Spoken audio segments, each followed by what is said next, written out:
എൻ്റെ പേര് മീനു മർക്കോസ്. ഞാൻ കൂത്താട്ടുകുളം സ്ഥലത്തു നിന്നാണ് വരുന്നത്. എനിക്ക് സാക്ഷ്യം പറയാനുള്ളത് എൻ്റെ വീടിൻ്റെ ജപ്തിയെക്കുറിച്ചാണ്. എൻ്റെ ആങ്ങള മരിച്ചു പോയതിന് ശേഷം അവന് ഒത്തിരി കടം ഉണ്ടാക്കി വെച്ചിട്ടാണ് ഞങ്ങളെ വിട്ട് പോയത്. ഒരു 6 ലക്ഷം രൂപയോളം കടമുണ്ടായിരുന്നു. ജപ്തി ചെയ്യാൻ വീട്ടിലെ ആൾ വരുമ്പോഴാണ് ഞങ്ങൾ അറിയുന്നത്.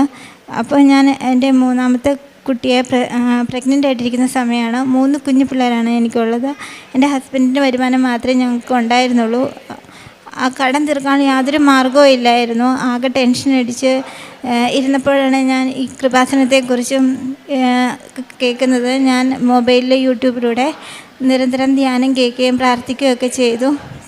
അതിൻ്റെ ഫലമായി എവിടെ നിന്നൊക്കെയോ ആരൊക്കെയോ സഹായിച്ച് ഞങ്ങളുടെ കടം വീട്ടാനും, അതുപോലെ ഞങ്ങളുടെ വീട് പണി ഓടിട്ട വീടായിരുന്നു. അത് ഇടിഞ്ഞ് പൊളിഞ്ഞ് വീഴാറായൊരവസ്ഥയിലായിരുന്നു. ആ വീട് പണി 1 വർഷം കൊണ്ട് ആരൊക്കെയോ ചേർന്ന് പണിത് തന്ന് ഞങ്ങളിപ്പോൾ വീട്ടിൽ കയറി താമസം തുടങ്ങുകയും ചെയ്തു.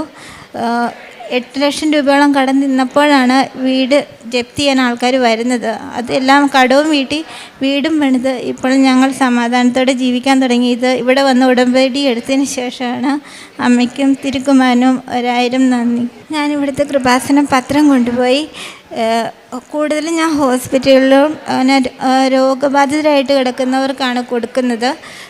പിന്നെ എനിക്കറിയാവുന്ന ആളുകൾക്ക് അസുഖമായിട്ടൊക്കെ ഇരിക്കുന്നവർക്ക് ഞാനും ഹസ്ബൻഡും കൂടി ഭക്ഷണ സാധനങ്ങൾ, അരി, വസ്ത്രം അങ്ങനത്തെല്ലാം വാങ്ങിച്ചു കൊടുക്കാറുണ്ട്. അവരെക്കുറിച്ച്, മാതാവിനെക്കുറിച്ച്, കൃപാസനത്തിനെക്കുറിച്ചും ഒക്കെ ഞാൻ സംസാരിക്കാറുണ്ട്. അവരോട് കൂടുതലും എന്തെങ്കിലും പ്രയാസമുള്ളപ്പോൾ കൂടുതലും മാതാവിനോട് പ്രാർത്ഥിച്ച് കഴിഞ്ഞാൽ എന്നോട് അനുഗ്രഹം തീർച്ചയായിട്ടും ലഭിക്കുമെന്ന് ഞാൻ ഉദാഹരണമാക്കി അവർക്ക് പറഞ്ഞു കൊടുക്കാറുണ്ട്.